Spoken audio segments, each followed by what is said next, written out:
Hello, Sebastian here from TwinPeaks. Let's take a look at what options we have in the configuration of the ZoneFinder.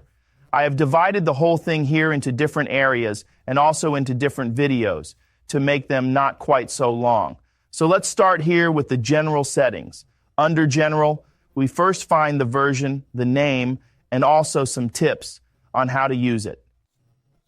You will always find a tooltip when you move the mouse over the term here. This means that we have described each function in as much detail as possible in German and English. There is a function, max load. Here you enter how many days should be calculated. If you are backtesting, you have to increase this number to get more days displayed by the indicator. There is a chart link number 2001. This is intended for if you want to transfer the levels or zones to other charts. We will talk about this later in a separate video when we talk about the ZoneFinder duplicator. There is a function here, reload data, after reconnect. Simply means if there has been a reconnect attempt or Ninjatrader has lost the connection, then the data will be reloaded accordingly if this check mark is activated. 2001, manage DST, means that this is about the time changeover between summer and winter time. If the whole thing is set to automatic, then the times used by the indicator, for example, the start times of zones, are automatically adjusted to summer and winter time accordingly. The idea of auto with text on chart is generally completely correct and can remain as it is. Under Presentation, we have 2001 small setting options. One is Show Label, which refers to the text at the top of the chart, then Show Bar Index at mouse position. Here we have the option that we can simply display a bar index. The z-axis is simply the depth, i.e. whether the objects should be in front of or behind each other. We have packed this relatively far back here. Means one is the chart bars and negative values are behind. And since we want to have our graphic objects behind the bars 2001, we set the whole thing here to a negative value -1. Otherwise, right margin, this means here on the right, which should remain free of levels and zones, which we can display here. Bar settings. Here we can exclude dojis from the calculation. This means, for example, if we have very small bars here, e.g. this one here, which now effectively only has one tick as a body, and we would now set the whole thing here to e.g. 2001, then this bar or also this bar would not be taken into account in the calculation, and we simply have a pre-filtering. So if I press 2 here, then we also have correspondingly more setting options. We have this at some points that then opens another menu, and here we can also filter again this doji that it wants to have at least e.g. 2 ticks at the top and 3 ticks at the bottom. We enter this here if we want 2001 to switch off the cha function, enter 1 here. These are the general settings here. What also applies to everything is the alerts, notifications, and so on section below. Let's take a look at that now. At alerts, we can switch on the alerts globally and we can say rearm alert sound means after how many seconds another alert may be issued. We have the various functions for this, i.e. for MaxWick, MinWick, CloseInside, and compression zone.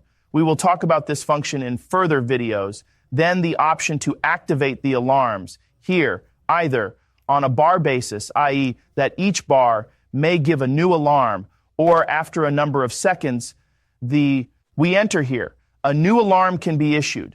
A very helpful tool is also here for the CloseInside if we activate it. There are again new possibilities here. We can select the sound file here. We looked at where you can download these sounds in another video, and you can then store them here. The same also applies here for compression zones. We'll talk about that. You can also activate this.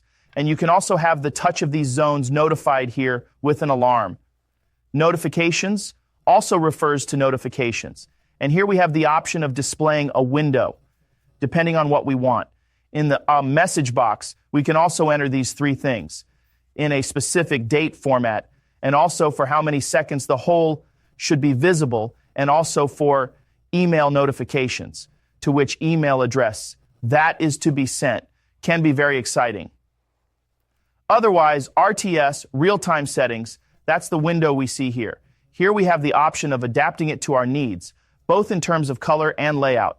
2001 as an example. Here, this Windows startup location. Depending on where we want it to open, we can also open center screen, center owner, i.e. where the chart cut is or where we click.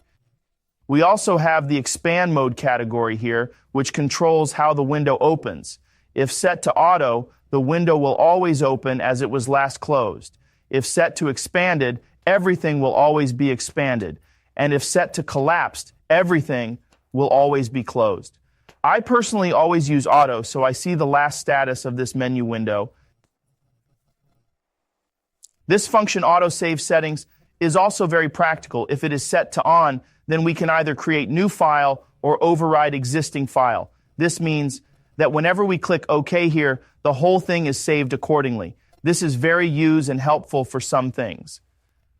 Otherwise, you have all the color settings here for this window and also for the buttons below. I'll close this here again. Then we have the licensing option.